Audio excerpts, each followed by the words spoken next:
Hey guys, what's up? Once again, how are you? All of you, आप लोग सब लोग कैसे हो?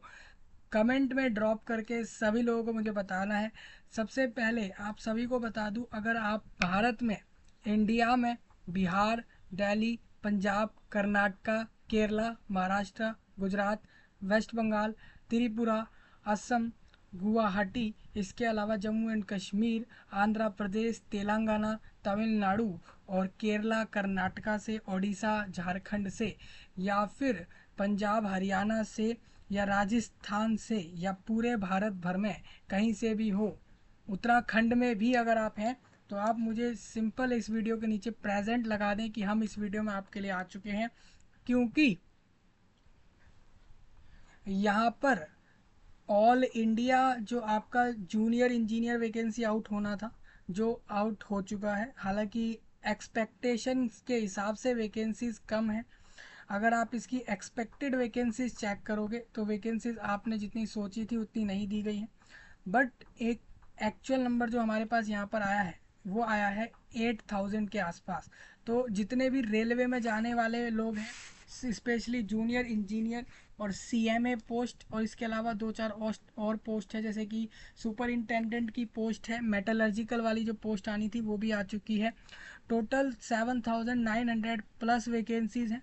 मतलब ऑल अराउंड करते हैं तो 8,000 वैकेंसीज भी ये टोटल नहीं है, उससे कम ही है। लगभग 50 वैकेंसीज 8,000 के अंदर इसमें कम है। हालांकि ये नोटिफिकेशन ऑफिशियली आउट कर दिया है रेलवे ने। लगभग पूरे भारत देश से 7,950 से ज़्यादा कैंडिडेट को जूनियर इंजीनियर, इसके अलावा दूसरी पोस्टों पर रिक्रूट करने का इसमें तय किया है गवर्नमेंट ने। तो जिन भी लोगों को ये जानना है पूरा नोटिफिकेशन, इस वीडियो को ध्यान से देखो, सारा समझाऊंगा। इस वीडियो के नीचे जो आपके साथ ये डिस्कस हो रहा है नोटिफिकेशन, उसका लिंक, मेन भारतीय रेलवे का ऑफिशियल वेबसाइट का लिंक, और इंग्लिश हिंदी में इसी नोटिफिकेशन का फाइल का लिंक और अप्लाई लिंक अवेलेबल है, जो कि 30 जुलाई यानी कल मॉर्निंग में एक्टिव हो जाएगा। तो सब लोग फॉर्म भर लेना। और आज 29 जुलाई को मैं आपका नोटिफिकेशन डिस्कस कर देता हूँ। पूरा एंटायर भारत एलिजिबल रहेगा, नेशनैलिटी इंडिया की होनी चाहिए।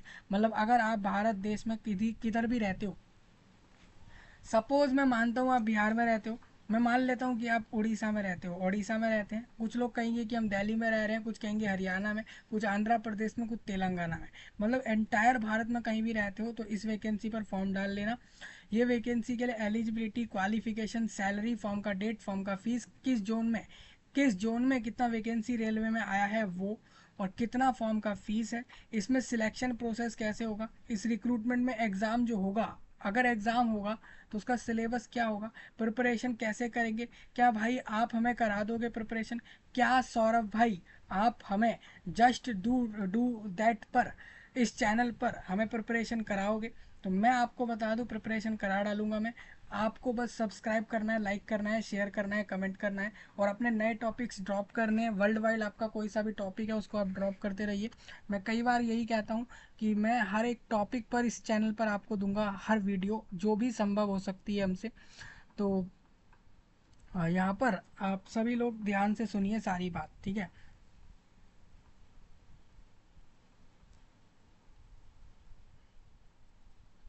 तो अगर आप मेरे से पूछते हो कि लास्ट ईयर कितनी वैकेंसी आई थी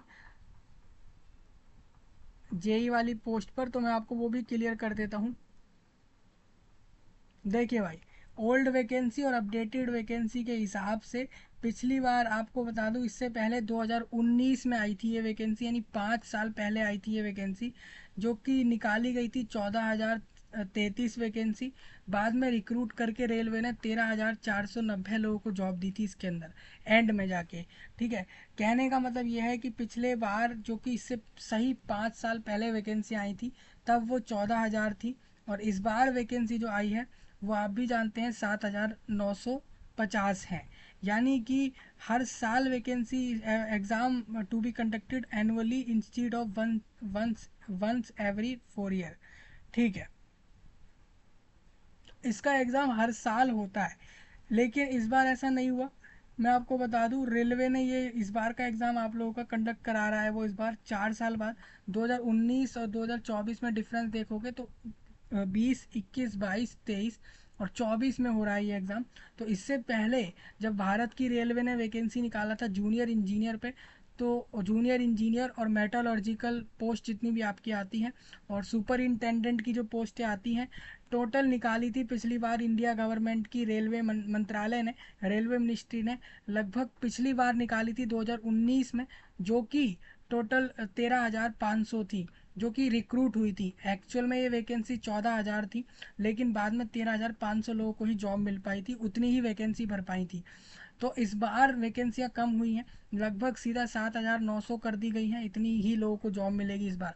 तो कहने का मतलब, सबसे पहले तो ये लोग 4 साल बाद वैकेंसी निकाला इन लोगों ने, और उसमें भी इन लोगों ने सीधा ही लोगों की जो वैकेंसियों में कटौती कर दी, वो सीधा 6,000 नीचे चले गए। 6,000 लोगों की जॉब और खा गए ये लोग, रेलवे वाले 6,000 लोगों की जॉब फिर दोबारा खा गए। यहाँ पर भारत देश में आप खुद देख लो, ये 8,000 वैकेंसी निकाली इन लोगों ने, यही वैकेंसी 2019 में जब पिछली बार दी थी इन लोगों ने, तो तब ये 14,000 थी और अब ये 8,000 है। आप इसका इसका नोटिस वगैरह चेक कर सकते हो पिछली पिछली बार का, 2019 का। तो भारत की रेलवे ने 2019 में 13,490 लोगों को जॉब दी थी, जबकि 14,000 वैकेंसी आउट करी, उसमें से लोगों को जॉब मिल ही पाई थी इतनी 13,490 लोगों को ही जॉब मिल पाई थी, क्योंकि उतने ही लोग सिलेक्ट हो पाए थे। तो वहाँ तो सिलेक्शन की वजह से 500 वैकेंसी वैकेंट हुई थी।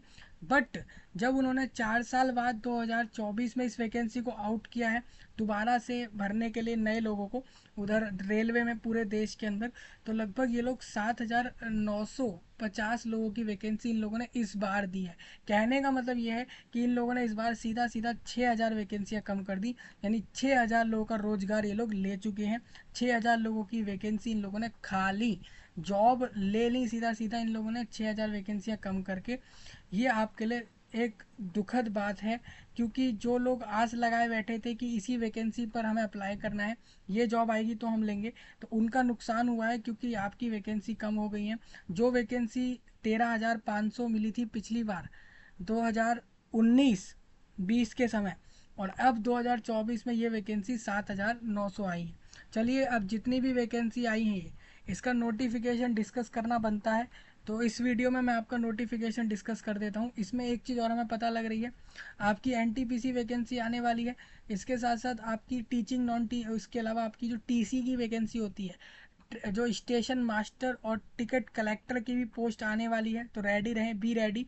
इसके 2-4 दिन में आ जाएगा, अगस्त में उसका फॉर्म आएगा। एनटीपीसी का फॉर्म आएगा अगस्त में, जुलाई में आ चुका है, जूनियर इंजीनियर वाले पोस्टों का सबका फॉर्म आ चुका है। इसके साथ साथ जो स्पेशलिस्ट ऑफिसर रिक्रूट हो रहे हैं एसबीआई बैंक में, लगभग 1,000 से ज़्यादा पूरे भारत को एलिजिबल रखा है। अगर आप वो वैकेंसी ले रहे हो तो वहाँ अप्लाई कर लेना, उसका फॉर्म भी बंद होने वाला है। जो एसबीआई का स्पेशलिस्ट ऑफिसर पोस्ट आया है 1,000 वैकेंसी के करीब, ठीक है। तो अगर आपको वो वैकेंसी लेना है तो आप वो लो, ठीक है। अब इस वीडियो में हमारे पास सरकारी जॉब फाइंड.com की मदद से हम इस नोटिफिकेशन को आपको समझा देंगे। इन्होंने समझाया हुआ है, हालांकि इन्होंने फाइल वगैरह दे रखा है इसके साथ साथ। दूसरा, हम इसकी मेन वेबसाइट से भी आपको एक्सप्लेन कर देंगे सारे पॉइंट, तो आपको कोई परेशानी नहीं आएगी। तो जितने भी आपको टैब खुले हुए दिख रहे हैं, चाहे वेबसाइट के हो, नोटिफिकेशन के हो, अप्लाई लिंक के हो, सारे अवेलेबल हैं इस वीडियो के नीचे, आप वहाँ से जाके चेकआउट करें। सबसे पहले डू सब्सक्राइब, एंड सब्सक्राइब करते ही सबसे पहले नोटिफिकेशन को ऑल पर सेट करना है, जिससे कि सारी वीडियोस के अपडेट आपके तक पहुँचे। और फ्री ऑफ कॉस्ट प्रिपरेशन हम करा लेते हैं यहाँ पर हर किसी एग्ज़ाम की, आपको बस सब्सक्राइब करना है, कमेंट में न्यू टॉपिक ड्रॉप करने हैं, इस वीडियो के बारे में बताना है, लाइक शेयर वगैरह कर लेना है। अगर आप भारत से हो तो वेल एंड गुड है, क्योंकि भारत वालों के लिए ये वीडियो स्पेशल है, नोटिफिकेशन का भी, प्रिपरेशन का भी। जो लोग चाइना से, रशिया से, यूक्रेन से, या फिर ऑस्ट्रिया, ऑस्ट्रेलिया, अफगानिस्तान, बांग्लादेश, या फिर श्रीलंका से, या फिर अगर मैं कॉन्टिनेंट्स की बात करूँ तो यूरोप, अफ्रीका, नॉर्थ और साउथ अमेरिका और इसके अलावा आपका ऑस्ट्रेलिया, मतलब जो सातों के सातों कॉन्टिनेंट हैं, एशिया, मतलब अक्रॉस दी वर्ल्ड आप कहीं से देख रहे हो, तो आपके देश के लिए भी मैं जल्द से जल्द प्रिपरेशन, तरह तरह के एग्ज़ाम्स की प्रिपरेशन, कोर्सेज और नई नई चीज़ें लाने वाला हूँ इस चैनल पर। सब्सक्राइब करो, लाइक करो, शेयर करो, ठीक है। मतलब अगर आप एंटायर भारत के बाहर से हैं और देश के, दुनिया के किसी एरिया से देख रहे हो, तो भी आपके लिए जल्द ही सारी चीज़ें आएंगी, आप सब्सक्राइब करके रखें, ठीक है। अब मैं आपको सजेस्ट करता हूँ कि सरकारी जॉब फाइंड डॉट कॉम, इस वेबसाइट को सभी लोगों को यूज़ करना है। आपको किस चीज़ के लिए यूज़ करना है बता देता हूँ। ये वेबसाइट पे आपको पूरे भारत देश की जितनी भी गवर्नमेंट जॉब्स निकलती रहती हैं उसके नोटिफिकेशन, एडमिट कार्ड, कौन सी आंसर की आ रही है, कब रिजल्ट आ रहा है और कब कब वहाँ पर कट ऑफ आ रही है, कब फॉर्म आ रहा है किसी भी गवर्नमेंट जॉब का भारत के अंदर, तो उसको लेकर ये लोग अपडेट करते रहते हैं अपनी वेबसाइट पे। तो इनकी वेबसाइट मैं आपको सजेस्ट करता हूँ। देखो जब मैंने इस वेबसाइट को, इससे आपका नोटिस डिस्कस करना शुरू हुआ था, तब कोई ऐड वैड नहीं आता था इस वेबसाइट पे। और आप देखिए अब इस वेबसाइट पे ऐड चलते हैं दूसरी कंपनियों के, जैसे सैमसंग का ऐड चलता है, और इसके अलावा यहाँ पर आप देखो एलजी का भी ऐड चल रहा है इनकी वेबसाइट पे। तो मतलब इस वेबसाइट को प्रसिद्धि मिल रही है, क्योंकि ये वेबसाइट डेली बेस में जॉब अपडेट कर देती है अपने वेबसाइट पे। इस चक्कर में मैं आपको कहूँगा इस वेबसाइट को यूज़ करो। लेटेस्ट जॉब आएंगी, एडमिट कार्ड आंसर की, या कोई एडमिशन का फॉर्म आएगा पूरे भारत देश में, कॉलेज में कोई एडमिशन फॉर्म आ रहा है, स्कूल के अंदर कोई एडमिशन फॉर्म आ रहा है, या फिर कोई कोई भी कहीं एंट्रेंस एग्ज़ाम का एडमिशन फॉर्म आ रहा है, या फिर कहीं जॉब लेने का फॉर्म आएगा, ऑफलाइन में, ऑनलाइन में, और सारा कुछ ये लोग यहाँ देते रहते हैं, ठीक है। और अगर इन्होंने एक चीज़ और अवेलेबल कराई है, अगर आप अपनी, आपका कोई सा भी ऐड है या किसी भी कंपनी का आइटम या सर्विस या प्रोडक्ट बेच रहे हो, तो इस वेबसाइट पे आप लोग अपना ऐड डलवा सकते हो, डाल सकते हो, एडवर्टाइज कर सकते हो। फ्री ऑफ कॉस्ट करवाते हैं अपनी वेबसाइट पर लोग, आप इधर अपने ऐड को भी डाल सकते हैं। और दूसरा, अगर आप किसी भी प्रोडक्ट को बेचते हो, सर्विस आइटम को बेचते हो या सर्विस देते हो, अक्रॉस दी वर्ल्ड आपका कोई सा भी कंपनी चल रहा है प्रोडक्ट बेचने का या सर्विस देने का या आइटम सेल करने का, तो आप डायरेक्ट मुझे डीएम कर सकते हैं। कॉन्टैक्ट डिटेल्स डायरेक्ट इस चैनल के अबाउट सेक्शन में लगी हुई है, वहाँ से मैं आपके लिए ऐड भी कर सकता हूँ। आप अगर ऐड करवाना चाहें किसी आइटम का, प्रोडक्ट का या सर्विस का, तो मैं डायरेक्ट ऐड के लिए भी रेडी हूँ। इसके साथ साथ अगर आपको कोई प्रमोशन करवाना हो अपने किसी प्रोडक्ट आइटम का, उसके लिए भी मैं रेडी हूँ, आप डायरेक्ट मुझे डीएम कर सकते हैं। इसके अलावा तीसरा पॉइंट यहाँ पर ये आता है कि आप अगर स्पॉन्सर करना चाहते हैं, स्पॉन्सर्स करना चाहते हैं, स्पॉन्सरशिप के लिए आते हैं, तो भी आप कर सकते हैं। आप सबका मोस्ट वेलकम है इन सब चीज़ों के लिए। और किसी भी गाइडेंस, किसी भी हेल्प के लिए पूरे वर्ल्ड में आपको ज़रूरत हो मेरी, तो आप बता सकते हैं, ठीक है। डायरेक्ट डीएम करना है मुझे, ठीक है भाई।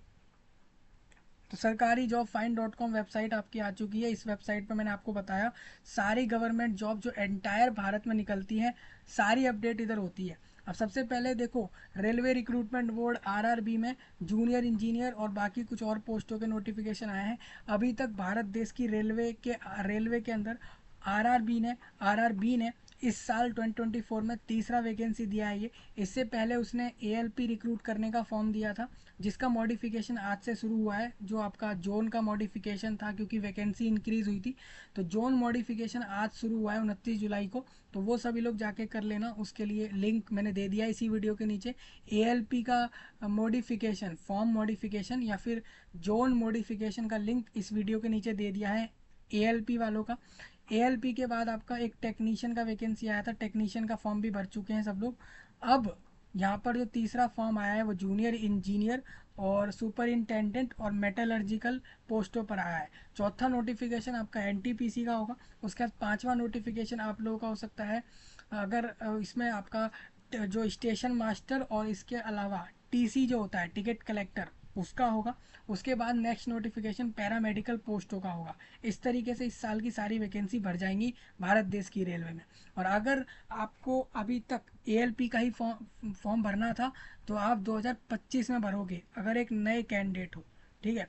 मतलब कि रेलवे में डायरेक्ट पायलट बनना है भारत की, तो आप 25 में फॉर्म भरना, ठीक है। समझ आ रहे हैं सबको सारे पॉइंट। आपकी वैकेंसी जूनियर इंजीनियर वालों की 14,000 दी थी इन लोगों ने, जो कि 2019 में दी थी। और 2024 में इन लोगों ने दी है 7,900 वैकेंसी, 950, यानी लगभग 6,000 वैकेंसी इन लोगों ने पता नहीं कहाँ गायब कर दी। 6,000 लोगों की वैकेंसी ये लोग खा गए। 6,000 वैकेंसी इन लोगों ने पता नहीं कहाँ कर दी, 6,000 लोगों की जॉब इधर से चली गई, समझ रहे हो। हाँ मतलब हम सोचते हैं, हर बार हम ऐसा सोचते हैं कोई नई वैकेंसी आती है तो उसमें वैकेंसियों में नंबर बढ़ के आता है, मतलब ज़्यादा लोगों को जॉब मिलती है। बट इनके केस में उल्टा है। इनके केस में जब भी 4 साल बाद भी अगर वैकेंसी आती है तो नंबर और घटता है। ऐसा सीन है इनके साथ। ठीक है। अब मैं इसलिए बता रहा था, इसमें इसमें आपको ये चीज़ क्लियर हो गई होगी कि आपकी वैकेंसी 8,000 के आसपास आई है। ठीक है। अब जो इस बार आरआरबी ने इस वैकेंसी को दिया है, तो 30 जुलाई से फॉर्म शुरू कराएगा, 29 अगस्त को फॉर्म बंद करेगा। पूरा 30 दिन का समय ये आपको देगा। ठीक है। 30 तारीख, और जुलाई में आपका अगर जुलाई मंथ है तो इसका मतलब आप समझिए 30 जुलाई, और इसके बाद पूरा अगस्त का मंथ रहेगा, 29 तारीख तक फॉर्म डालो। ठीक है। आपका एग्ज़ाम होगा, इसके अंदर एग्ज़ाम की डेट मैं आपको कंफर्म कर देता हूँ। आपका एग्ज़ाम जो है वो अक्टूबर में होगा, इस साल के 10वें महीने में। अक्टूबर में ये लोग आपका एग्ज़ाम कराएंगे, क्योंकि अगस्त के एंड तक फॉर्म भर लेंगे। सितंबर में ये लोग कुछ नहीं कराने वाले, मतलब सितंबर के महीने में कुछ नहीं होगा, कोई एग्ज़ाम नहीं होगा, सीधा ये अक्टूबर में होगा। एएलपी का एग्ज़ाम जल्दी हो जाएगा, क्योंकि एएलपी वालों का मॉडिफिकेशन चल रहा है। तो आप समझिए एएलपी वालों का एग्ज़ाम अगस्त के आखिर तक या सितंबर मंथ में एएलपी का एग्ज़ाम हो सकता है। ठीक है। तो जितने भी भारत के लोग हैं एएलपी के लिए रेडी हो जाएं, एएलपी का एग्ज़ाम जल्द होगा। एएलपी की भी मैं most important question series, practice series और इसके साथ साथ आपकी प्रिपरेशन करा दूंगा, उसका टेंशन नहीं है। ठीक है। जनरल ओबीसी और ईडब्ल्यूएस में अगर आप हो, मतलब भारत देश के अंदर अगर आप सामान्य वर्ग ओबीसी और ईडब्ल्यूएस में हो, तो 500 रुपये फॉर्म के डालने हैं। एससी एसटी और डिसेबिलिटीज़ को 250, और जितनी भी महिलाएं हैं अपनी अपनी जितनी भी बहनें हैं, जितनी महिलाएं इस पर फॉर्म पे रुपए डाल रही हैं, उनको 250 ही डालने हैं सिर्फ रुपए। याद रखें इसमें जनरल की महिला भी इंक्लूड है, मतलब महिलाएं सभी 250 देंगी। ठीक है। एक चीज़ और इसमें ट्विस्ट वाली बात यह है, जितने भी लोग 250 दे रहे हैं उनको 250 के 250 रुपये उनको सारी फीस वापस हो जाएगी बाद में, मतलब सारी महिलाओं को फीस उनको वापस मिल जाएगी। इसके साथ साथ एससी एसटी, एक्स सर्विसमैन, यानी वो लोग जो नेवी आर्मी एयरफोर्स में काम करके आ चुके हैं, उनको सारा पैसा वापस हो जाएगा। डिसेबल्ड को सारा पैसा वापस हो जाएगा। रही बची जनरल ओबीसी और ईडब्ल्यूएस के पुरुष का पैसा, जिसमें से 400 रुपये वापस होगा और 100 रुपये उसको वापस नहीं होगा। ये सीन इसमें लिखा है, 500 रुपये वो देगा। ठीक है। तो मतलब जितने लोग 500 रुपये फॉर्म का दे रहे हैं उनको 400 वापस मिलेगा, और 100 रुपये जमा करेगा रेलवे। और इसके साथ साथ जो लोग 250 रुपये फॉर्म में डाल रहे हैं उन सबको सारा अमाउंट वापस होगा। ये तब होगा जब आप पहले ही इस रिक्रूटमेंट के पहले फेज के कंप्यूटर बेस्ड एग्जाम में बस पेपर देने चले गए और देकर आ गए। इतना भी कर लिया तो आपको एग्ज़ाम का एक्सपीरियंस भी हो जाएगा और आपका फ़ीस भी वापस हो जाएगा जितना लिखा है। लेकिन अपीयर होना ज़रूरी है, भले ही आप रिक्रूटमेंट के इस एग्ज़ाम को भले ही पास करो या निकालो या ना निकालो, लेकिन अगर आप इस एग्ज़ाम को देने भी गए हो तो आपका अमाउंट वापस होगा। ठीक है। समझ आया? तो ये सब समझ आ गया होगा सब लोगों को। अब इसके अंदर मैं आपको बता दिया, मैंने फ़ीस का बता दिया, फॉर्म का डेट बता दिया। इसके साथ साथ आपने वैकेंसी पूछा, तो 7,951 लोगों का जॉब है, इसके अंदर जॉब मिलेगा इन लोगों को। पोस्टों का नाम है जूनियर इंजीनियर, डिपो के मटेरियल सुपरिंटेंडेंट और केमिकल और मेटलर्जिकल असिस्टेंट जैसे पोस्ट हैं। देश के जितने भी, पूरे भारत देश की रेलवे के जितने आरआरबी हैं सबके लिए 7,934 लोगों का वैकेंसी है ये टोटल इसमें, जिसमें लोगों के पास डिग्री होना चाहिए या डिप्लोमा होना चाहिए इंजीनियरिंग का। इंजीनियरिंग जैसे कि बीटेक होता है, बीई होता है, तो इंजीनियरिंग का डिग्री या डिप्लोमा अगर आपके पास है, पूरे देश भारत से किसी भी यूनिवर्सिटी से किया हुआ है, तो वो एक्सेप्ट होगा। हालांकि वो यूनिवर्सिटी सरकार के पास रजिस्टर्ड हो, सरकार को पता हो कि इस नाम की यूनिवर्सिटी पढ़ा रही है इस तरीके का कोर्स। ठीक है। आपकी उम्र 18 से 36 के बीच, 18 से 36 के बीच वाले लोग फॉर्म भरेंगे। इसमें आपकी एज काउंट कर रहे हैं 1 जनवरी 2025 से, मतलब 2025 की 1 जनवरी को जिसकी एज 18 और 36 के बीच है वही फॉर्म भरे। केमिकल सुपरवाइज़र और रिसर्च और मेटलर्जिकल सुपरवाइज़र और रिसर्च की जो पोस्टें आई हैं वो सिर्फ आपकी railway recruitment board RRB Gorakhpur, जो उत्तर प्रदेश राज्य के गोरखपुर में आरआरबी है, उसी के लिए ये पोस्ट आई है, जो कि 17 लोगों की उनको ज़रूरत है। इसके लिए आपके पास डिग्री या डिप्लोमा इंजीनियरिंग का होगा। उम्र इसके अंदर 33 तक मैक्स टू मैक्स एक्सेप्ट होगी। इसमें आपकी जो एज काउंट हो रही है वो 1 जुलाई 2024 वाले दिन से काउंट हो रही है। यहाँ पर थोड़ा डिफरेंस है। अब जोन वाइज वैकेंसी आप देखते हो तो आरआरबी के अहमदाबाद, जो कि वेस्टर्न रीजन में है, आप खुद देखिए। अब ये वेस्टर्न रीजन क्यों लिखा है, जैसे आप इस तरीके से भारत देश का मैप देखते हो तो आपको दिखेगा ये वेस्ट दिखेगा, ये ईस्ट दिखेगा इधर, और इधर दिखेगा आप लोगों को ये ईस्ट हो गया, और इधर आपको दिखेगा नॉर्थ, और इधर आपको दिखेगा साउथ। ठीक है भाई। तो अगर आप देखते हो अहमदाबाद, तो अहमदाबाद इधर कहीं गुजरात के अंदर आता है, तो गुजरात वेस्ट साइड में है, तो वेस्ट रीजन में 382 वैकेंसी है, जिसमें से जनरल वालों की 149, ओबीसी वालों की 107, ईडब्ल्यूएस की 49, एसटी एससी की लिखी हुई है। अजमेर की बात करूँ तो अजमेर आता है आप लोगों का इधर नॉर्थ वेस्टर्न रीजन, अजमेर इधर आता है, राजस्थान आपका इधर है। आप भारत देश का मैप देखोगे तो राजस्थान कहीं इधर दिखेगा, और ये एरिया आप लोगों का नॉर्थ, ये नॉर्थ का पार्ट भी है इसमें थोड़ा, और वेस्ट का भी है, तो नॉर्थ और वेस्ट के बीच में आ रहा है, इस वजह से नॉर्थ वेस्टर्न रीजन में अजमेर आता है। भारत देश के राजस्थान के अंदर अजमेर, जो कि नॉर्थ वेस्टर्न रीजन में है, और वहाँ पे वैकेंसी कितनी है, तो उधर की वैकेंसी आपको दिखा दूँ। वहाँ पे इनको ज़रूरत है लगभग 530 लोगों की ज़रूरत है आपके जेई पोस्ट पर। ज़्यादातर वैकेंसी जूनियर इंजीनियर का आता है इसके अंदर, बाकी दूसरी पोस्टें भी आती हैं, जैसे मैंने आपको बताया सुपरिंटेंडेंट है, मेटलर्जिकल, केमिकल सुपरवाइज़र जैसे पोस्ट इसके अंदर है। एक इसमें आ जाता है साउथ वेस्ट रीजन बेंगलोर। आप देखिए साउथ और वेस्ट रीजन, आपको पता है कि बेंगलोर आप लोगों का कर्नाटका स्टेट के स्टेट के अंदर है, और बेंगलोर जो है आप लोगों का यहाँ पर लिखा है, कहाँ लिखा है दिखा दो एक बार, ये रहा बेंगलोर। तो बेंगलोर आपका कर्नाटका स्टेट में आता है, तो कर्नाटका स्टेट आप लोगों का साउथ और वेस्ट रीजन में इधर आता है, मतलब भारत देश के इस एरिया में कहीं ना कहीं कर्नाटका लाए करता है, इसीलिए साउथ वेस्टर्न रीजन में बेंगलोर की वैकेंसी लगभग 400 है।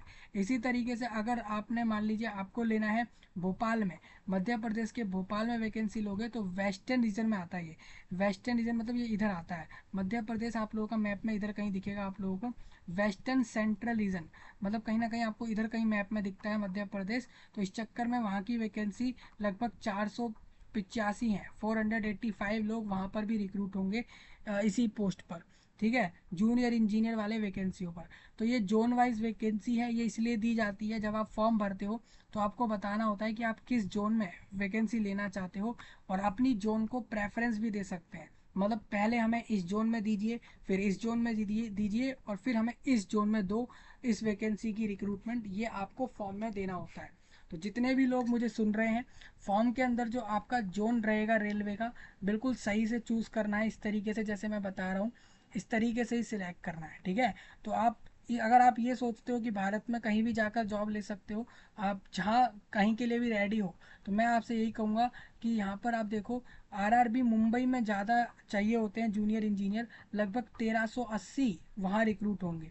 अगर आप ये सोचते हो कि आपके चांस जहाँ ज़्यादा बने आप वहाँ वैकेंसी लोगे, तो मैं आपको कहूँगा कि आप आरआरबी मुंबई चले जाओ। आरआरबी मुंबई में वैकेंसियाँ 1400 के करीब आ रखी हैं, तो आरआरबी मुंबई में आपका फ़ायदा हो सकता है। ठीक है, तो आरआरबी मुंबई का वैकेंसी आप लेना ज़रूर, क्योंकि वहाँ ज़्यादा लोग चाहिए इन।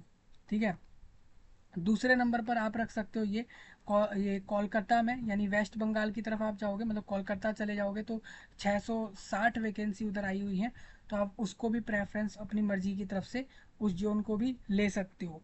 अब लोगों को अगर ये चाहिए कि हम तो चलो एग्ज़ाम निकाल लेंगे, हमारा प्रिपरेशन वेल एंड गुड है, सिलेबस कंप्लीट है, तो ऐसे में आपसे मैं यही कहूँगा कि आप अगर आपका सिलेबस कंप्लीट है तो उस जगह पर जाएं जहाँ पर फैसिलिटी अच्छी हो, जो कि ज़्यादा डेवलप्ड एरिया हो। इनमें से जो ज़्यादा डेवलप्ड एरिया होगा आप वहाँ पोस्टिंग लोगे तो आपका फ़ायदा ज़्यादा होगा, समझ रहे हो। तो मैं तो यही कहूँगा आप नंबर ऑफ़ वैकेंसी के अलावा ज़्यादा डेवलप्ड एरिया को देख कर भी जाओ, सिर्फ वैकेंसियाँ देख कर मत भाग जाओ, ये भी देखो कि वो डेवलप्ड एरिया है या नहीं, सुविधाएं हैं या नहीं, ये आप इंटरनेट पर चेक करो, नेट पर चेक करो, उसके बाद उधर जाओ। समझ रहे हो, समझ आया सब लोगों को। तो ये पोस्ट समझ आ गई होंगी सब लोगों को, ये सारा सीन समझ आ गया होगा। अब इसके अंदर ये आपका पूरा प्रोसेस लिखा हुआ है, फॉर्म भरने से पहले सारे डॉक्यूमेंट रेडी कर लेना, क्योंकि फॉर्म में आप अपना साइन, फ़ोटो, आईडी प्रूफ सब जमा होगा। अब अप्लाई लिंक कल एक्टिव हो जाएगा, लिंक इसी चैनल पर डल जाएगा, आप वहाँ से जाके देख लेना, अप्लाई कर लेना। अब नोटिफिकेशन हिंदी और इंग्लिश दोनों में दिया है, ऑफिशियल वेबसाइट ये रही, ये आपकी इंडियन रेलवे की वेबसाइट यहाँ पर आ गई। ठीक है, अब ये मेन वेबसाइट है, आप यहाँ से भी वैकेंसी का नोटिफिकेशन ढूंढ सकते हो। अदरवाइज आप ऐसा करें, यहाँ से मत ढूंढें, सीधा आप चले जाएं इस वाली वेबसाइट पे जहाँ पे आपके सारे रेलवे रिक्रूटमेंट बोर्ड की सारी वेबसाइट के लिंक इन लोगों ने यहाँ दे रखे हैं। तो आप यहाँ से आओगे तो आप किसी भी अजमेर के, अहमदाबाद, इलाहाबाद और बेंगलोर, भोपाल के या बिलासपुर, चंडीगढ़, चेन्नई के, मालदा, मुंबई, मुजफ्फरपुर, पटना, रांची, इनमें से किसी के पे भी जाके लिंक पर आप डायरेक्ट उस आरआरबी पर ढूंढ सकते हो नोटिफिकेशन को भी, अप्लाई लिंक को भी। अब नेक्स्ट मैं आपको दिखा देता हूँ। जैसे मैंने आरआरबी मुंबई की वेबसाइट लगा ली, तो सबसे पहले जिन लोगों का एएलपी का फॉर्म डाला है तुरंत जाइए मॉडिफाई करिए अपने फॉर्म के अंदर अपनी प्रेफरेंस को।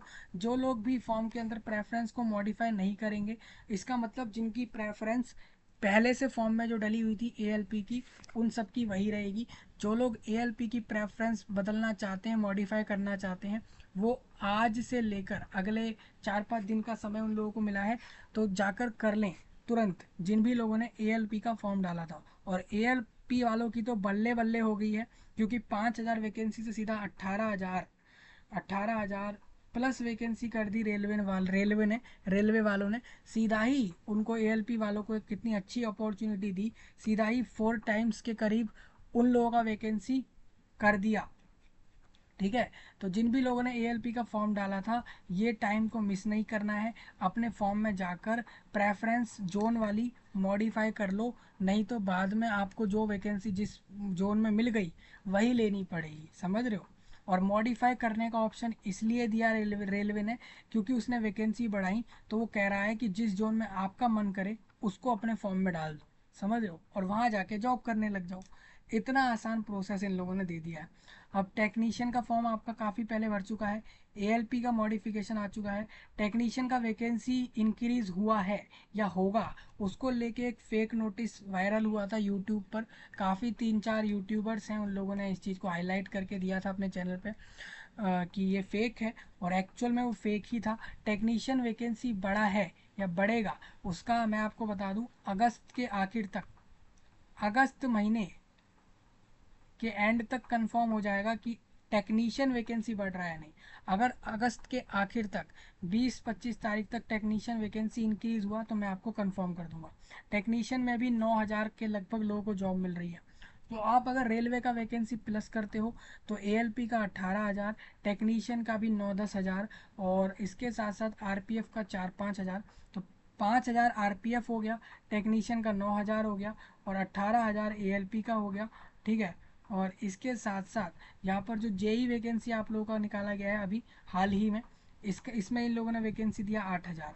ठीक है, अब इसके अलावा आपका एनटीपीसी वैकेंसी वो भी 10,000 निकाला गया है। ठीक है, अब बाकी मिनिस्ट्रियल और आइसोलेटेड कैटेगरी का वैकेंसी आएगा दोबारा से, और इसके अलावा आपका और भी पोस्ट आएगा, मैं इसमें बता दूं, पैरामेडिकल का भी वैकेंसी अभी आएगा इसके अंदर, और एक ये वाला वैकेंसी भी आएगा आरआरबी वालों का, मतलब रेलवे वालों का भी कौन कौन सा फॉर्म आएगा वो मैं आपको बता रहा हूँ। पैरामेडिकल और मिनिस्ट्रियल और आइसोलेटेड कैटेगरी का फॉर्म और आएगा। ठीक है, अभी तक इन लोगों ने एएलपी का फॉर्म दे दिया है। ठीक है, टेक्नीशियन का फॉर्म इन लोगों ने दे डाला है 9,000 वैकेंसी का, आरपीएफ का दे डाला है, जेई का इन लोगों ने दे दिया है, एनटीपीसी का भी इन्होंने शॉर्ट नोटिस से वैकेंसी नंबर कंफर्म किया है। अब मिनिस्ट्रियल, आइसोलेटेड कैटेगरी और पैरामेडिकल का मिला लूँ तो 1,000 वैकेंसी आप इसको मान लो, अभी 1,000 मान लो। हम पहले से श्योर नहीं कर सकते, रेलवे का गारंटी हम भी नहीं ले सकते। तो 18,000 ये, और क्योंकि उन लोगों का पहले ही यही रहता है, कभी कम कभी ज़्यादा, इस तरीके का खेल करना है उन लोगों के साथ वैकेंसी में। तो 18,000 ये, और 10,000 ये, 18-10-28, 28-10-38, और 38 और 8 यहाँ पर हो जाता है 46, 46-5। अभी तक 50,000 वैकेंसीज कन्फर्म की हैं रेलवे ने, 50,000 वैकेंसी। और अगर आप पैरामेडिकल और मिनिस्ट्रियल को मिला लो तो लगभग आप मान सकते हो कि 53,000 लोगों को जॉब मिलेगी इस बार, पूरे भारत देश की रेलवे आरआरबी से। आरआरसी ज़्यादा वैकेंसी नहीं देता। अगर आपको भारत देश की रेलवे में जॉब चाहिए, मान लीजिए आप पूरे भारत देश की रेलवे में किसी भी तरीके से जॉब लेना चाहते हो, तो दो ही तरीके हैं या तो आरआरबी से जाओगे या आरआरसी से जाओगे। आरआरबी से जाओगे तो आपको बता दूं लगभग वैकेंसी ज़्यादा वही निकालता है। तो आरआरबी पूरे साल भर में 1 लाख लोगों को जॉब दे देता है, जब भी वैकेंसियाँ आती हैं 1 साल में ही आती हैं, और तुरंत एक के बाद एक निकलती हैं। ठीक है। जबकि आरआरसी ज़्यादातर वैकेंसियाँ निकालता नहीं है, कुछ बाकी पोस्टों पर कम लेता है वो। अप्रेंटाइज ज़्यादा रिक्रूट करता है, मतलब ज़्यादा काम करवाता है, कम पैसे देने वाला काम आरआरसी वाले लोग करवाते हैं, रेलवे रिक्रूटमेंट सेल वाले। रेलवे रिक्रूटमेंट बोर्ड वाले एक्चुअल वैकेंसी देते हैं परमानेंट जॉब वाली, और वहाँ वैकेंसी आती है 1 लाख प्लस। अगर मैं बात करूँ इसी वैकेंसी की, तो इसको अगर आप 2019 में देखोगे तो उस समय पे वैकेंसियाँ सारी मिलाऊँ तो 1 लाख प्लस थी। लेकिन 2024 में इन लोगों को इस पता नहीं क्या हो गया है कि ये लोग वैकेंसी कम करते जा रहे हैं विभागों में। इन्होंने रेलवे में वैकेंसी इतनी कम कर दी है, पूरे भारत देश से सिर्फ 53,000 लोगों को ही जॉब मिलेगी इस बार, सारे के सारे नोटिस इंक्लूड करके। बिल्कुल। ये 6 से 7, 5 से 6 ऐसे नोटिस निकलते हैं रेलवे के आरआरबी के, पूरी साल भर में वैकेंसी देने के लिए 5 से 6 होते हैं, जो हर महीने, हर एक एक 2 2 महीने के गैप में निकाले जाते हैं पूरी साल भर में। और इस तरीके से रेलवे पूरी साल भर में, आपको बता दूं, 1 लाख प्लस वैकेंसी दे देता है। इस बार ऐसा नहीं हुआ है, इस बार 50,000 55,000 तक वैकेंसी कंक्लूड कर दी है इन लोगों ने। आप देख लो, आपके सामने मैंने सारी वैकेंसी रख दी, अब सब मिला लो। पूरा रेलवे ने इस बार, आरआरबी ने ज़्यादा वैकेंसी दिया ही नहीं है, लगभग 53 या 55,000 तक कंक्लूड कर दिया है, एंड ऑफ कर दिया है। मतलब पूरे देश से रेलवे में सिर्फ 55,000 लोगों को जॉब मिल रही है इस साल, यही हुआ है भारत में। ठीक है।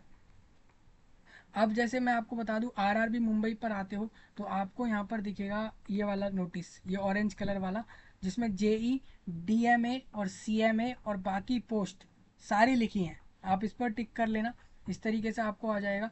ये इस तरीके से आप आओगे इधर, टिक करते ही आप जैसे इस पर टिक करते हो, ठीक है, जैसे इस पर टिक करोगे आप इस पर आ जाओगे नोटिफिकेशन पे। आपको दिखा दूँ एक बार, ये देखो, इस तरीके से टिक करा, ये हिंदी में और इंग्लिश में।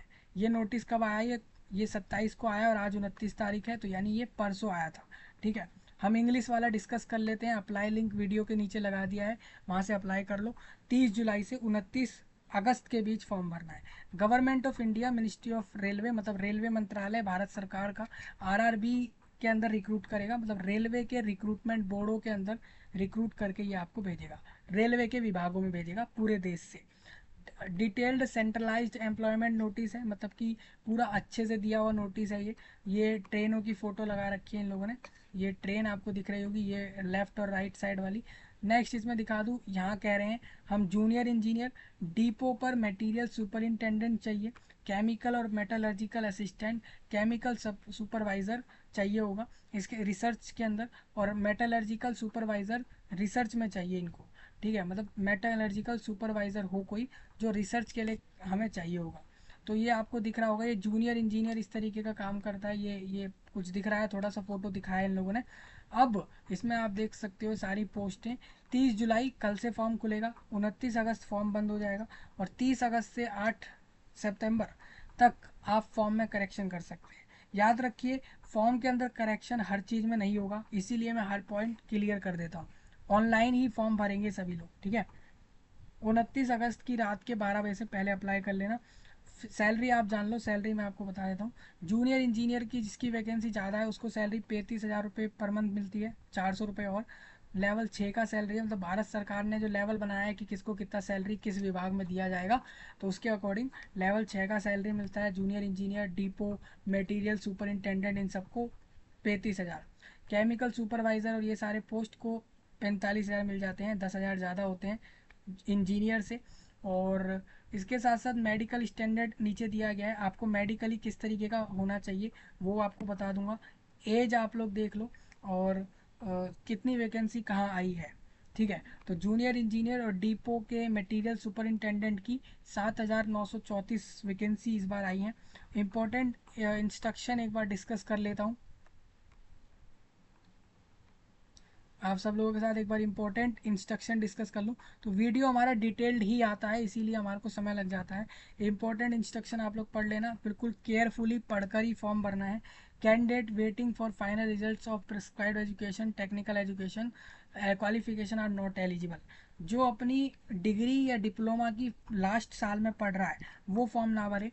जो क्वालिफाइड हो गया है, जिसने अपनी आखिरी ईयर डिग्री या डिप्लोमा ले लिया है, सर्टिफिकेट या पास आउट होगा, वही फॉर्म भरे। कैंडिडेट सिर्फ अप्लाई कर सकता है एक ही आरआरबी पर, and only one common online form. मतलब कहने का ये है कि आप इधर देखते हो तो आपको इन सब में से किसी एक पर ही फॉर्म भरना है। जैसे आप अब देखिए, अब ज़्यादा लोग क्या करेंगे मैं बताता हूँ। पूरे भारत से ज़्यादा लोग आरआरबी मुंबई पे फॉर्म डालेंगे, क्योंकि 1400 वैकेंसी वहाँ आई है। ठीक है, नंबर देखते हुए लोग इस पर फॉर्म डाल देंगे, तो आप भी डाल देना, कोई वो नहीं है। जनरल ओबीसी अपनी कैटेगरी वाली वैकेंसियाँ चेक कर लेना, चेक कर लेना कि मुंबई डेवलप्ड है या नहीं। आप वहाँ जॉब करोगे तो आप अपने आप खुद संभाल पाओगे, वहाँ पे अपनी लाइफ काट सकते हो, क्या वहाँ पर सारे खर्चे निकाल सकते हो तो चले जाना। अदरवाइज आप मुजफ्फरनगर, पटना, प्रयागराज, रांची, सिकंदराबाद और सिलीगुड़ी जैसी जगहों पे भी जा सकते हो। कहने का मतलब ये है दोस्तों, आप सिर्फ एक ही आरआरबी को चूज कर सकते हो फॉर्म में, ये भी इन लोगों ने फिक्स कर दिया है। मतलब कैंडिडेट इससे पता है क्या होगा, इससे ये होगा कि जो कैंडिडेट होगा जहाँ चाहेगा वहीं जाएगा वैकेंसी लेने, और बेफालतू का प्रेफरेंस जैसा सीन इन्होंने हटा दिया इसके अंदर। कह रहे हैं कि एक ही आरआरबी में आपका फॉर्म भरा जाएगा। सपोज मान के चलिए कोई कैंडिडेट कहता है कि मुझे आरआरबी अजमेर में चाहिए ये पोस्ट, तो उसको आरआरबी अजमेर का ही फॉर्म डालना है। उसको फिर पटना और पटना हो गया, मुजफ्फरपुर और इसके अलावा प्रयागराज, गोरखपुर के ऑप्शन डालने को नहीं मिलेंगे। समझ रहे हो? तो एक ही आरआरबी चुनना है और एक ही फॉर्म एक कैंडिडेट डाले। मतलब एक इंसान, एक व्यक्ति एक से ज़्यादा फॉर्म ना डाले, ये चीज़ साफ इसमें लिखी है। एप्लीकेशन अगर आपने एक से ज़्यादा आरआरबी पर डाल दिया तो rejection of the all form, इस बार भारत का रेलवे आपके सारे फॉर्म कैंसिल कर देगा, ये कह रहे हैं। मतलब कह रहे हैं कि आप अगर एक से ज़्यादा आरआरबी पर फॉर्म डालोगे तो इसका मतलब मान लो आपका फॉर्म भी कैंसिल, वैकेंसी भी कैंसिल, जॉब नहीं मिलेगी। ठीक है। अब मेडिकल फिटनेस आपको बता दूंगा मैं आगे क्या रहेगा इसमें। एज का आप समझ चुके हो, 1 जनवरी 2025 में आपकी एज अगर 18 और 36 साल के बीच आ रही है तो आप फॉर्म भरिए। स्केल ऑफ पे आपको बता देता हूँ क्या रहेगा। सैलरी आप समझ चुके हैं ना, ये आपका बेसिक पे रहेगा। ये आपको सीपीसी के अकॉर्डिंग ये आपको 35,400 रुपये पर मंथ मिलेगा इनिशियली। मतलब आप 35,400 रुपये लेंगे, और सुपरवाइज़र वाले पोस्ट वाले लोग 45,000 लेंगे, प्लस अदर अलाउंस भी मिलेंगे इन लोगों को। मतलब जूनियर इंजीनियर को और सुपरवाइज़र को सैलरी के अलावा, मतलब 35,000 के अलावा पर मंथ में, इसके अलावा वो लोग कुछ एडिशनल बेनिफिट भी देंगे। स्टेज ऑफ एग्ज़ाम 2 स्टेज होंगे। कंप्यूटर बेस्ड एग्ज़ाम चलेगा, 2 फेज़ में चलेगा। फिर डॉक्यूमेंट वेरीफाई करेंगे आपका, और फिर मेडिकल एग्ज़ाम करवा देंगे ये लोग, जिससे चेक करेंगे मेडिकली फ़िट है या नहीं। Document verify, medically fit check करना, और सीवीटी के 2 स्टेज कराएंगे और सिलेक्शन हो जाएगा। ठीक है। अब आप सुन लीजिए, जो कंप्यूटर बेस्ड का सेकंड एग्ज़ाम सेकंड स्टेज होगा, वो लगभग वैकेंसी के 15 गुना लोगों को बुलाएंगे। मतलब वैकेंसी 8,000 है, तो 8,000 का 15 टाइम्स हो जाता है 80,000 और 40,000, यानी 1,20,000 लोगों को ये लोग बुलाएंगे कंप्यूटर बेस्ड एग्ज़ाम के लिए, सेकंड स्टेज के लिए। मतलब इस एग्ज़ाम के अंदर 1,20,000 लोग ही पूरे देश से सेकंड स्टेज में बैठने वाले हैं। समझ आया? तो ये सारे प्रोसेस आप पढ़ लेना, इसको हम डिस्कस नहीं कर रहे। फॉर्म के अंदर मोबाइल नंबर, मेल आईडी सब सही से डालना है। इस एग्ज़ाम में आपकी नेगेटिव मार्किंग एलोकेटेड कर रहे हैं ये लोग। मतलब हर क्वेश्चन का आंसर गलत करने वालों का 1/3 मार्क्स काटेंगे। मतलब किसी क्वेश्चन सही करने पर 3 नंबर मिलता है, तो गलत करने पर 1 नंबर काट लेंगे। सही आंसर में से, आंसर वाले मार्क्स में से काट लिया जाएगा। ठीक है। तो ये इंपॉर्टेंट इंस्ट्रक्शन और जनरल इंस्ट्रक्शन, मैं समझता हूँ आप लोग इतना तो पढ़ ही सकते हैं, तो इस सब को हम छोड़ देते हैं। ठीक है। पोस्टिंग की बात करते हैं लोग, तो जो भी पोस्टिंग होगी भारत देश में कहीं भी हो सकती है। मतलब आप जिस आरआरबी को चूज़ कर रहे हैं, पोस्टिंग उधर ही कहीं होगी, इतना याद रखिए। और आप कहीं पर भी ट्रांसफ़र के लिए नहीं बोल सकते। मतलब पूरे भारत देश में पोस्टिंग कहीं भी हो सकती है आप लोगों की, कहीं भी। मतलब आप फॉर्म के अंदर अगर आप फॉर्म के अंदर आरआरबी गोरखपुर लेते हो या आरआरबी पटना लेते हो, तो आपका पोस्टिंग पटना के उधर ही होगा, आरआरबी पटना के वहीं पोस्टिंग होगा जॉब के अंदर, क्योंकि आपने अपने फॉर्म में वही लगाया है। लेकिन आप उसके बाद ट्रांसफ़र नहीं ले सकते जब तक आप 10 साल वर्क ना कर लो। कम से कम 5 से 10 साल जॉब करना होगा, उसके बाद ही ये आप लोगों का ट्रांसफ़र करेंगे। तो ये सब आपको ध्यान रखना है। ट्रेन ट्रैवल फैसिलिटी मिलेगी स्लीपर क्लास की, मतलब सोते हुए जाएंगे, मतलब ट्रेन की वो वाली सीट अलॉट हो जाएंगी ट्रेन के अंदर SC ST कैंडिडेट्स को। मतलब अगर आप एक अनुसूचित जाति और जनजाति में आते हो पूरे भारत देश से, तो आप लोगों को फ्री में ट्रेन से जाने का मौका मिल जाएगा इस एग्ज़ाम को देने के लिए। मतलब इस एग्ज़ाम को देने जा रहे हो, इस एग्ज़ाम से जुड़ा हुआ डॉक्यूमेंट वेरीफाई कराने जा रहे हो, इस एग्ज़ाम के प्रोसेस के लिए अगर आप ट्रेन से जाओगे तो SC ST वाले सभी लोगों को इसमें फ्रीली ट्रेन की टिकट मिल जाएगी। फ्री में वो लोग जा सकते हैं, SC ST पूरा देश का, ठीक है। चाहे कंप्यूटर के लिए जा रहे हो, मेडिकल एग्ज़ाम के लिए, चाहे DV के लिए, सब फ्री में जाओगे। समझ रहे हो। हेल्पलाइन नंबर इन लोगों ने दे रखा है। वैकेंसी मैंने आपको बता दिया कितना वैकेंसी है, आप समझ गए हो वैकेंसियाँ। और ये जो नंबर वैकेंसी का आया है ये परमानेंट नहीं है, टेम्परेरी है। अब काफ़ी ऐसे लोग हैं जो सोचेंगे हम तो फॉर्म नहीं डाल रहे, इन लोगों ने वैकेंसी कम दी है। तुम्हें पता है ये वैकेंसियाँ नोटिस में कई बार कम देने का भी कोई गेम होता है, कोई प्लान होता है गेम नंबर कम देने का। इसका कारण ये भी होता है कि इससे ये होगा कि ज़्यादा लोग फॉर्म नहीं डालेंगे, ज़्यादा लोगों का भीड़ भीड़ नहीं होगा और कम लोग ही संभालने होंगे। सपोज़ मान के चलिए अभी 8,000 के करीब वैकेंसियाँ हैं, आप सब लोग फॉर्म डाल दोगे और कल को अगस्त के आखिर के बाद यानी सितंबर में पता लगता है कि ये वैकेंसी 10,000 हो गई या 15,000 लोगों को जॉब मिल रही है, तो आप इसमें क्या करोगे? तब आप निराश होंगे, ये सोचिए कि हमने फॉर्म नहीं डाला। तो इसीलिए फॉर्म लोग डाल देते हैं कि आगे भी वैकेंसियाँ बढ़ सकती हैं, ठीक है। और जो लोग अगर वैकेंसी नहीं बढ़ी तो और भी अच्छा है, जो लोग फॉर्म भरेंगे उनमें से बहुत लोगों के चांस होंगे कि उनको जॉब मिल जाएगी। कहने का मतलब ये है कि आप ये ना सोचिए कि ये वैकेंसी बढ़ने नहीं वाली, बढ़ भी सकती है। ये एक टेंटेटिव नंबर होता है। जब फॉर्म आते हैं तो वैकेंसियों का नंबर टेंटेटिव होता है। जब तक कैंडिडेट रिक्रूट ना हो जाए, एग्ज़ाम ना निकाल ले, डॉक्यूमेंट वेरिफिकेशन, मेडिकल प्रोसेस निकाल कर जब तक ज्वाइनिंग ना ले, तब तक वैकेंसियों के नंबर बढ़ घटते हैं। अब मेडिकल A3, B1, B2 और C1 जैसे स्टैंडर्ड होने चाहिए। आप फिजिकली फिट होंगे हर रिस्पेक्ट में तो आपका मेडिकल स्टैंडर्ड A3 है। इसका मतलब आपको डिस्टेंस विजन ये है कि आपको 9 में से 6 चीज़ दिख जाती हैं, 6/9, 6/6 विद बिना ग्लास के भी और ग्लास के साथ भी। ग्लासेस मतलब जो आप लेंस वगैरह लगाते हैं वो होता है, जो आंखों पे चश्मा जिसको लोग कहते हैं वही, ठीक है। वो सब लिखा हुआ है, नियर विज़न वगैरह। ये मेडिकल स्टैंडर्ड आप सब लोग पढ़ना। एक वीडियो आपके लिए रहेगा जिसमें सारे मेडिकल स्टैंडर्ड कवर करके आपको दूंगा, ठीक है। नोट में आपके कुछ पॉइंट है, आप पढ़ना चाहो पढ़ो। अब इसमें नेक्स्ट ये है कि पूरा एंटायर भारत फॉर्म डाल सकता है। चाहे तो नेपाल देश का व्यक्ति सिटीजन, अगर नेपाल का सिटीजन है या भूटान का है कोई, तो फॉर्म डाल सकता है। इसके साथ साथ जो तिब्बत एरियाओं से refugee who come over to India, जो 1962 की 1 जनवरी से पहले भारत में चला गया है तिब्बत वाले एरियाओं से और परमानेंटली भारत में ही रह रहा है, तो भी वो फॉर्म डाल सकता है। दूसरा वो व्यक्ति जो ऐसा पर्सन है जो भारत देश का है, जिसको पाकिस्तान वाले देश के लोगों ने या बर्मा, श्रीलंका के ईस्ट अफ्रीकन कंट्री जैसे कि केन्या और युगांडा और रिपब्लिक ऑफ तंजानिया और जाम्बिया, मलावी और ज़ेर और एथियोपिया और वियतनाम के लोगों ने भारत का व्यक्ति को भगा दिया है, मिग्रेट कर दिया है, कह दिया यहाँ से जाओ, है ना। अगर आप इन देशों से मिग्रेट होकर भारत पहुंचे हो तो भी आप फॉर्म डाल सकते हो, ठीक है। कहने का मतलब पूरा वर्ल्ड एलिजिबल है, भारत तो एलिजिबल है ही, नेपाल भूटान को भी एलिजिबल रख दिया और ये भी कह दिया कि कोई व्यक्ति भारत का अगर दूसरे देश चला गया था और उसको भगाया, कह दिया यहाँ से जाओ, तो भी वो फॉर्म डालेगा। समझ रहे हो, होगा वो भारत का ही। एज लिमिट तो मैंने आपको समझा ही दी है, और एज किस दिन से काउंट होगी वो आप समझ गए, है ना। और कैटेगरी वाइज एज में किसको कितना बेनिफिट होगा वो आप यहाँ देख लो।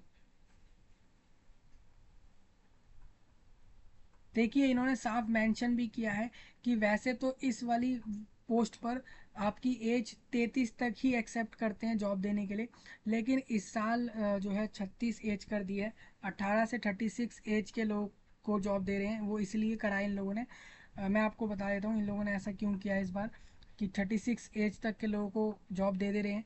उसका मेन कारण ये है कि बीच में कोविड-19 था और इन लोगों ने 4 साल से वैकेंसी का नोटिस भी नहीं दिया है, इस कारण से भी।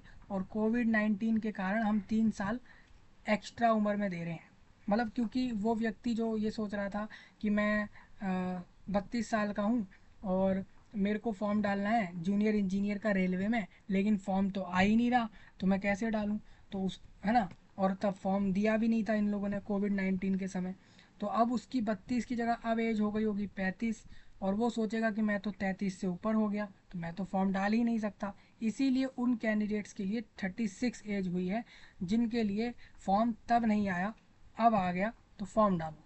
समझ रहे हो? एज रिलैक्सेशन SC ST को 5 साल ये अलग होंगे। ये जो 36 एज है इसके अलावा अलग से एक्स्ट्रा हैं SC ST OBC और बाकी सब के लिए। ठीक है। एजुकेशनल क्वालिफिकेशन आप समझ लो, मैं आपको बता देता हूँ। आपकी जो क्वालिफिकेशन होगी ना, वो लास्ट डेट फॉर्म की जो है उससे काउंट करेंगे। ठीक है। एज आपकी 1 जनवरी 2025 से काउंट हो रही है। ठीक है। और एजुकेशनल क्वालिफिकेशन 29 अगस्त से पहले तक जो लोग पढ़ चुके हैं, क्वालिफाइड कर गए हैं, उनको वहाँ से एक्सेप्ट कर रहे हैं। फॉर्म का फीस 500 4 250 रुपये तक का ले रहे हैं। जनरल और अनरिजर्व 500 दें, रिजर्व्ड 250 दें। ठीक है। फीस मैंने बता दिया किसको वापस कितना आएगा। ठीक है। Mode of payment debit card, credit card, net banking, UPI जैसे ऑप्शन आपको मिलेंगे। ठीक है। देखिए फॉर्म फीस वापस हो जाएगी एग्ज़ाम की जो आप फॉर्म भरते में दोगे। ठीक है। तो चिंता मत करो, 500 रुपये दोगे तो 400 वापस भी हो जाएंगे, उसका कोई टेंशन नहीं है।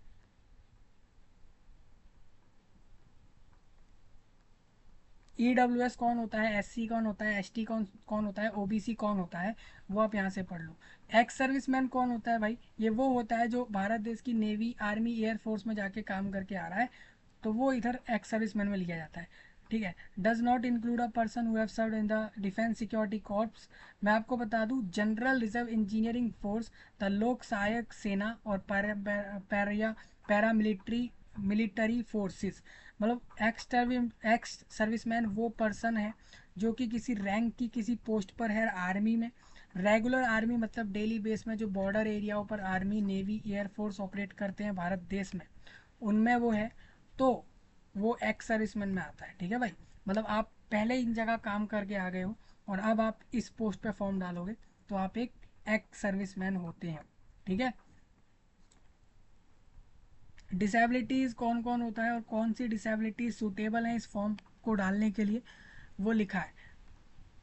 अब जितने भी डिसेबल्ड भाई बहन हैं अपने इस वीडियो में, आप सब लोग अपने दोस्त को, अपने भाई को, अपनी बहन को, या अपने किसी भी कज़िन को, या किसी भी बाहर वाले व्यक्ति को अरेंज करके उससे अपना एग्ज़ाम करवा सकते हो स्क्राइब के तौर पर, अगर आप फिजिकली लिमिटेड बाउंडेशन में हो, मतलब आप खुद अपना एग्ज़ाम नहीं कर सकते तब। और ऐसा नहीं है कि ये सिर्फ डिसेबल्ड वालों के लिए होता है, सामान्य व्यक्ति भी स्क्राइब यूज़ कर सकता है अगर वो फिजिकली बाउंडेड है अपना एग्ज़ाम लिखने के लिए।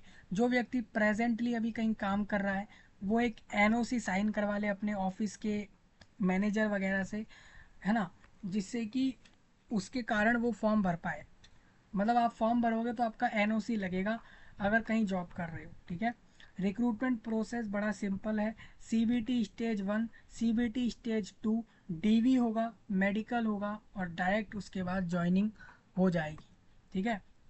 पहले स्टेज के एग्ज़ाम को 1 घंटे 30 मिनट में कराएंगे। 100 क्वेश्चंस देंगे उस पेपर में, जिसमें मैथ्स के ये सारे topic, general intelligence, reasoning, awareness और साइंस, इन सब के ये सारे टॉपिक लगेंगे। अब किस टॉपिक से कितने क्वेश्चंस कितने मार्क्स में आएंगे देख लो। नेगेटिव मार्किंग 1/3 चलेगी। मिनिमम परसेंटेज आपका रहेगा, आपको जनरल वालों को 40%, OBC को 30% के ऊपर लाने होंगे इस पेपर में, तभी वो अगले स्टेज में जाएगा। लेकिन ये एक मिनिमम मार्क्स हैं, मान के चलो आप 40% मार्क्स भी ले आओ जनरल से इस पूरे पेपर के अंदर। ठीक है। और मान के चलो आप सेकंड स्टेज CBT में नहीं पहुंचे, उसका कारण ये है कि वैकेंसी का 15 टाइम्स कैंडिडेट पहले ही फुल हो गया। समझ रहे हो? सेकंड स्टेज सीबीटी 1 घंटे 2 घंटे का होगा, 150 क्वेश्चंस होंगे उसमें। जनरल अवेयरनेस, फिजिक्स केमिस्ट्री 10वीं तक की, basics of computers and applications, और basics of environment and pollution control, और टेक्निकल एबिलिटीज़ से क्वेश्चंस आएंगे। ये वाला पेपर बड़ा इंपॉर्टेंट है। पहला सीबीटी सिर्फ पास करना है, सेकंड सीबीटी में बड़े अच्छे नंबर लाने हैं सिलेक्शन के लिए, और उसके बाद डॉक्यूमेंट वेरीफाई सब निकाल लोगे, क्योंकि सबके पास सारे कागज़ हैं तभी फॉर्म भर रहे हैं। सब लोग क्वालिफाइड हैं, पढ़े लिखे हैं, तभी फॉर्म डाल रहे हैं। तो वो तो क्लियर हो ही जाएगा सबका, लेकिन मेडिकल स्टैंडर्ड भी निकालना है, ठीक है भाई। अब नेक्स्ट,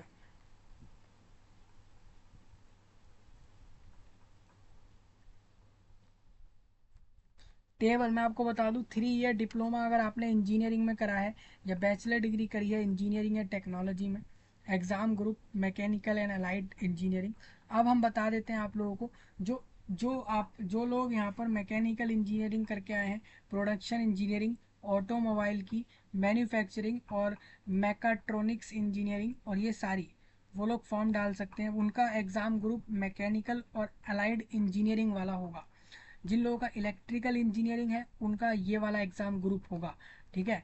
तो ये आप समझ लो साफ साफ।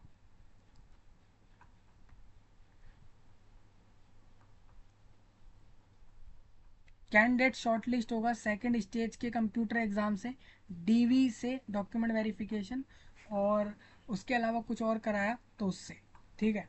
पहले सीबीटी से सिर्फ जो सीरियस कैंडिडेट है उनको लेना मकसद है, बाकी जो जॉब नहीं लेना चाहता उसको बाहर करने का प्रोसेस है ये, ठीक है।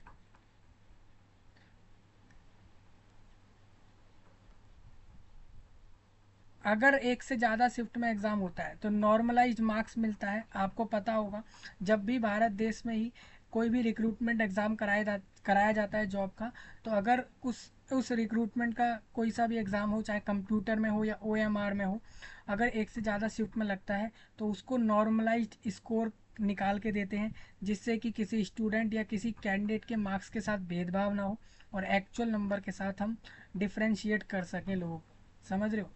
तो उसका नॉर्मलाइजेशन फार्मूला इन लोगों ने यहाँ लिख रखा है, आप पढ़ लो। डॉक्यूमेंट वेरीफाई में सारे डॉक्यूमेंट लगेंगे आपके, आपका फ़ोटो लगेगा, हो सकता है वहाँ पर आपका एक आईडी लग जाए, आधार कार्ड पैन कार्ड वगैरह। इसके साथ साथ डिग्री या डिप्लोमा सर्टिफिकेट, सेमेस्टर्स का मार्कशीट लगेगा, और 10th-12th के मार्कशीट्स लगेंगे आपके, ठीक है। और इतना ही लगेगा बस डॉक्यूमेंट वेरिफिकेशन में। और हो सकता है जो आप फॉर्म अप्लाई करोगे उसका प्रिंट वो लोग मांग लें।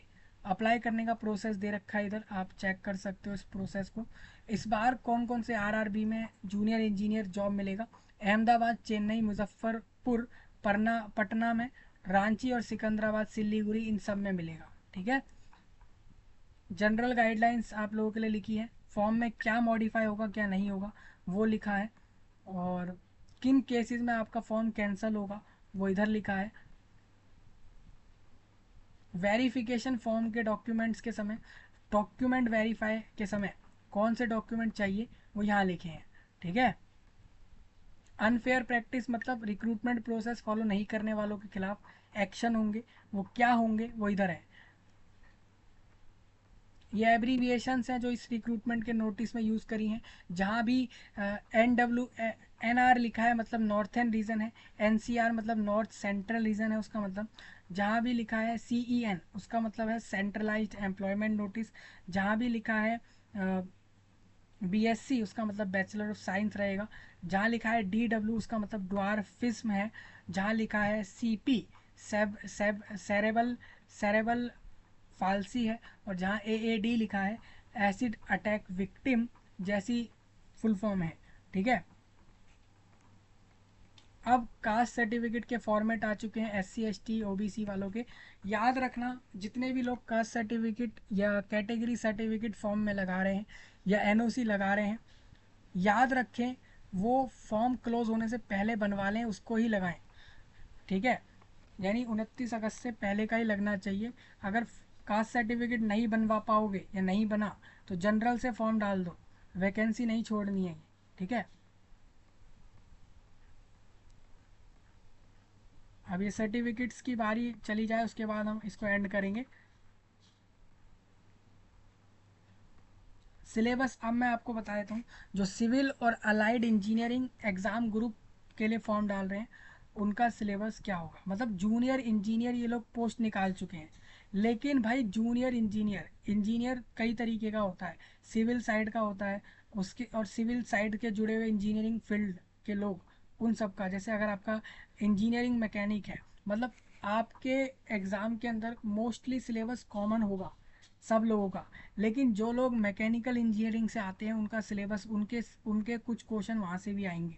इसी तरीके से जो लोग कंस्ट्रक्शन ऑफ सब स्ट्रक्चर वाले इंजीनियरिंग से आते हैं उनके क्वेश्चन पेपर में ये सारे टॉपिक भी दिए जाएंगे। कहने का मतलब ये है कि आप जिस भी इंजीनियरिंग फील्ड से हो आपकी इंजीनियरिंग फील्ड का भी टॉपिक दिया जाएगा पेपर में। बाकी कुछ कॉमन टॉपिक तो मिलेंगे ही, रीजनिंग, मैथमेटिक्स, केमिस्ट्री, फिजिक्स, ये सब तो होगा ही, कॉमन तो होगा ही। उसके अलावा ये सब टॉपिक भी पेपर में डालते हैं वो लोग जो स्पेसिफिक फील्ड से आता है, उसके रिगार्डिंग उसको उस फील्ड का भी टॉपिक पेपर में मिलता है। ठीक है, ये आप पढ़ लेना। अब ये पूरा सिलेबस उन लोगों का है जो लोग सिविल इंजीनियरिंग साइड के हैं, वो लोग इस वाले पूरे टॉपिक को रेडी कर लेना। जो अपने भाई बहन इलेक्ट्रिकल इंजीनियरिंग साइड के और उससे जुड़े हुए इंजीनियरिंग साइड के हैं और उस वाले प्रोसेस से जा रहे हैं उस पोस्ट को लेने, तो उनके पेपर में ये सारे टॉपिक्स रहेंगे। इसके साथ साथ वो टॉपिक भी रेडी करने हैं जो टॉपिक CBT 1-2 में पहले से ही कॉमन है सबके लिए। समझ रहे हो, यानी आपका सिलेबस थोड़ा वास्ट है, मतलब बड़ा है। समझ, ये आपको सारे पॉइंट क्लियर होने चाहिए। CMA का सिलेबस अलग होगा, CMA वालों का सिलेबस ये रहा। तो सब लोग अपने अपनी पोस्ट का सिलेबस देख सकते हैं। ये सिलेबस यहाँ पर एंड हो गया है। नेक्स्ट इसके अंदर ये है कि पोस्ट पैरामीटर मैं आपको बता देता हूँ। मतलब अगर आप केमिकल सुपरवाइज़र बनोगे तो लेवल 7 का सैलरी होगा। डिपार्टमेंट अगर आप मैकेनिकल में जाते हो तो उसका डिपार्टमेंट सब डिपार्टमेंट R&D होगा। मेडिकल स्टैंडर्ड B1 होना चाहिए। B1 मतलब ऊपर जाके देख लो उसमें क्या है। ठीक है, और अगर कोई डिसेबल्ड कैंडिडेट है तो उसको वैकेंसी तभी मिलेगी जब वो हियरिंग इम्पेयर्ड में हो या आपकी इन तीनों डिसेबिलिटीज़ में हो। क्वालिफिकेशन उसका ये रहेगा। ठीक है, अब इन लोगों ने यहाँ क्या किया है, हर पोस्ट पे जैसे इंजीनियर है तो जूनियर इंजीनियर अगर आप इलेक्ट्रिकल वाले से जाते हो तो इलेक्ट्रिकल वाले से भी इन्होंने बताया है कि उसके लिए क्या क्वालिफिकेशन हमें चाहिए होगी। समझ रहे हो, तो हर एक पोस्ट का क्वालिफिकेशन भी अलग से क्लैरिफाई कर रखा है।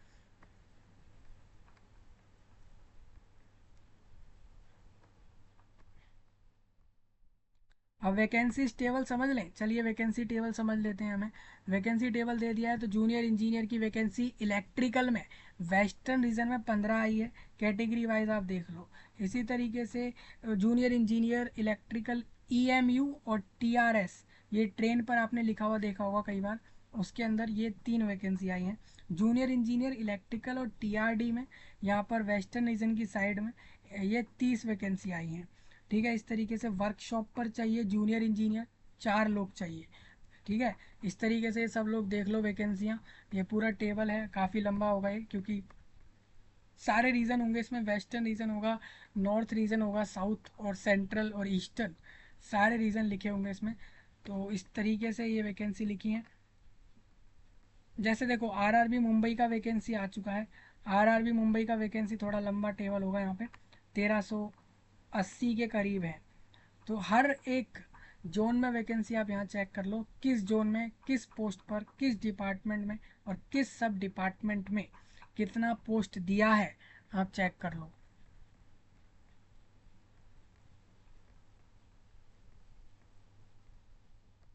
तो इस तरीके से पूरा नोटिस हो चुका है। नोटिस बड़ा था, आप खुद देखिए 70 पेज का नोटिस था, जैसे तैसे हमने इसको कवर किया पूरा इस वीडियो में। ठीक है, जोन अच्छी सिलेक्ट करना जहाँ पोस्टिंग लेनी हो, हिंदी में भी आप समझ लेना। और अप्लाई लिंक मैंने दे दिया है जो कल एक्टिव होगा, 30 जुलाई में एक्टिव हो गया है, तो आप अप्लाई कर लो और सब्सक्राइब कर लो, लाइक कर लो, शेयर कर दो, कमेंट में नए टॉपिक्स ड्रॉप कर दो। और मिल रहा हूँ आपसे जल्द ही, तब तक के लिए आप सब लोगों का धन्यवाद।